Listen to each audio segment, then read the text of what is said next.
Log Investment 2025.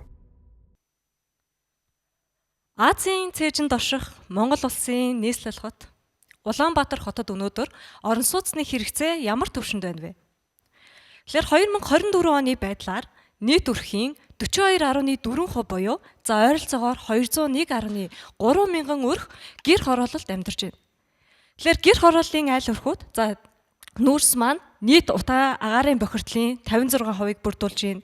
Гэмт хэргийн гаралт гэр хороололд илүү өндөр байна гэх мэтчлэн хүчин зүйлсүүдийг авч үзвэл орон сууцны хэрэгцээ эрэлтийн одоо ихэнх хувийг нь энэ гэр хорооллын өрхүүд маань бүрдүүлж байна.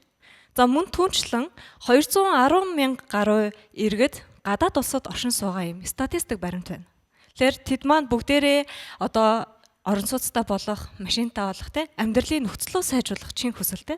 Тэгэхээр Монгол улстай иргэн ирэх үед эсвэл Монгол улстай иргэн ирэхээр төлөвлөж байгаа иргэд маань орон сууцны эрэлт хэрэгцээг бас нэмэгдүүлж байна.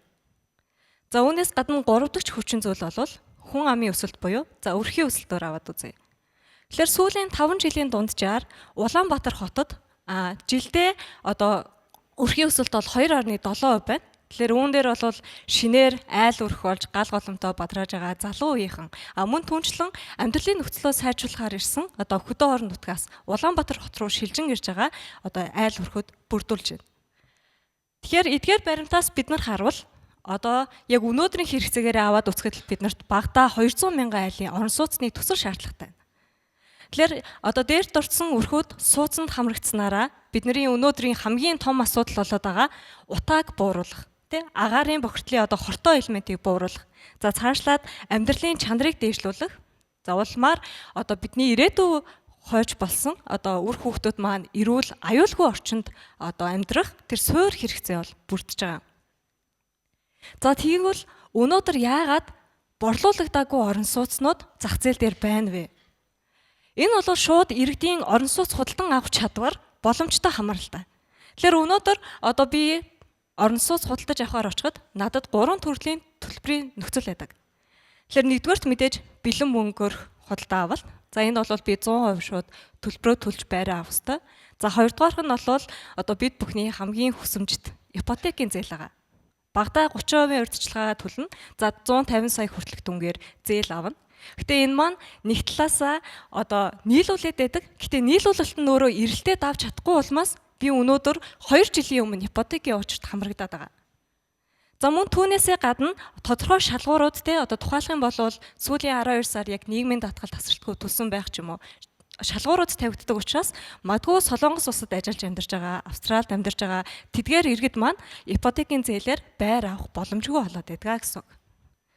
За хувь лизингийн нөхцөл бол бэлэн төлөлттэй харьцуулахад мэдээж төлбөрийг нэг дор төлөхгүй уян хатан нөхцөлтэйгээр даваа талтай. Гэхдээ өнөөдөр барилгын компаниудын яг борлуулалтын нөхцөлийг харахад дунджаар за нэг 3 жилийн хугацаатай хувь лизинг хийж байна. Хамгийн ихтэй 5 жил буюу 60 сарын хугацаатай хийж байна. Тэгэхээр сард ногдох сарын төлөлтийн дүнг бид нэр тооцоод үзэхэд багадаа нэг 4-5 сая төгрөг ногдож байгаа нь бас санхүү дээр одоо хүндрэлтэй гэсэн үг тийм. Тэгэхээр өнөөдөр бол иргэдийн дундаж нэрлсэн цалин 2.7 сая төгрөг байна. За 25 оны 2 дугаар улирлын байдлаар өрхийн дундаж орлого 333 сая төгрөг. Гэтэл нөгөө талдаа өрхийн дундаж зардал маань 326 сая төгрөг байна. Тэгэхээр ийм нөхцөлд бэлэн төлөлтөөр хувь лизингээр байранд хамрагдах иргэдийн тоо хэдэн хувь байх вэ? Тэгээд ипотекийн зээлд нь бол бид нарт бас хангалттай хүрэлцээтэй байж чадахгүй байна. Тэгэхээр иргэд маань ямар нөхцөл хүсэж байна вэ гэд аваад үзэнгүүт за мэдээж бид нар одоо шинэ төлбөрийн нөхцөлтэй болох шаардлага үүссэн байна. За энэ дундаа сарын төлөлт нь харьцангуй бага байх буюу сард ирэх тэр зардлын дарамтаа дийлхүүц байх шаардлагатай байна. Мөн шалгуурын нөхцөл уян хатан байх, урьдчилгаа төлбөрийн нөхцөлийг бууруулах, за хамгийн чухал нь мэдээж чанартай бөгөөд боломжийн үнэтэй байх гэсэн эдгээр зүйлсийг хүсэж байна. Сарын төлөлтийн дүнгээ 2.5 сая төгрөгт барихыг залуучууд хүсэж байна. Тэгэхээр энэ хэрэгцээ шаардлага нийгэмд маань үүссэн байгаа учраас хувийн хөвшилтэй түрээслэн өмчлөх бүтээгдэхүүн буюу одоо олон улсын нэршлэрээр Rent to Own гэдэг бүтээгдэхүүнийг Багийн Vision Capital Management анхлан хэрэгжүүлэхээр болоод байна. За тэгэхээр түрээслэн өмчлөх бүтээгдэхүүн гэдэг маань орон сууцаа дараа нь худалдан авах боломжийг түрээсийн уян хатан нөхцөлтэй хослуулсан санхүүгийн шийдэл. Тэгэхээр өнөөдөр би урьдчилгаа төлбөрөө 30%-аас бага байлгаж чадсанаар над дээр ирэх одоо тий өрхийн маань зардал бол багасч орж ирж байна. За байрандаа бид нар орлоо. Тэгээд үүндээ амьдрангаа одоо 3 жил хүртэлх хугацаанд сар болгон түрээсийн төлбөр төлнө. За ингэж төлөхдөө түрээсийн төлбөрийн 30% нь бол таны орон сууцаа худалдан авах тэр хоримтлол руу бол автоматар шилжээд явна.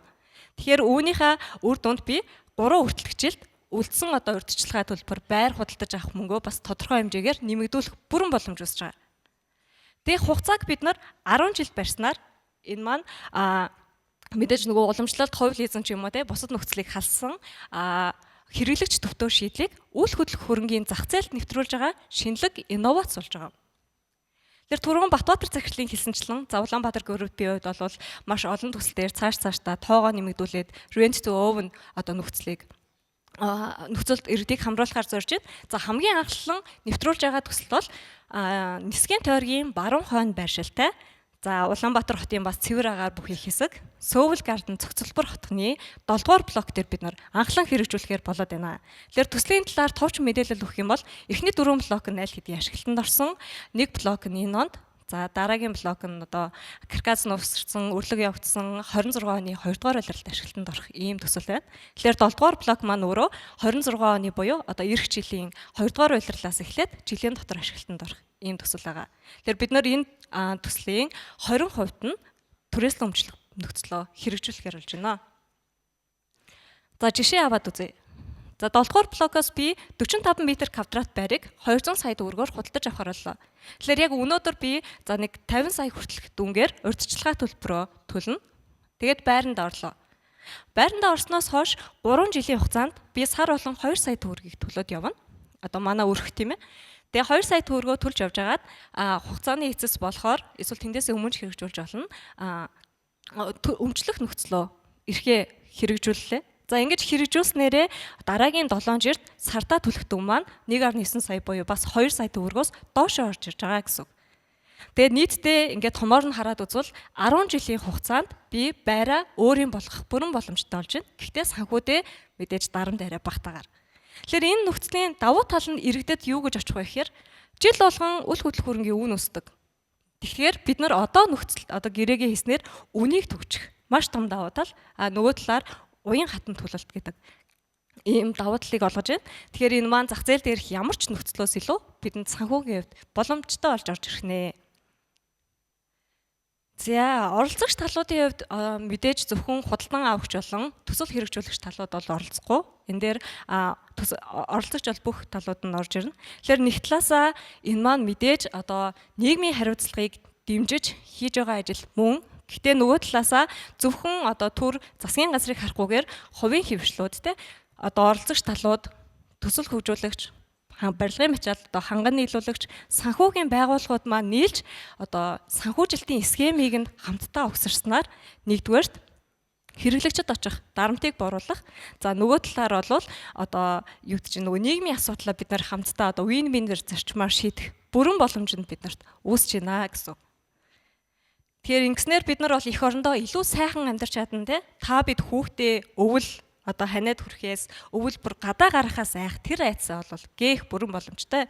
Тэгэхээр бидний өнөөдрийн сонголт бидний маргаашийн өмч бидний нөгөөдрийн ирээдүй. Түрээслэн өмчлөх шинэ боломжийг анхлан хувийн сектортой нэвтрүүлж буй Баян Капитал хэлээ. Баярлалаа. Log Investment 2025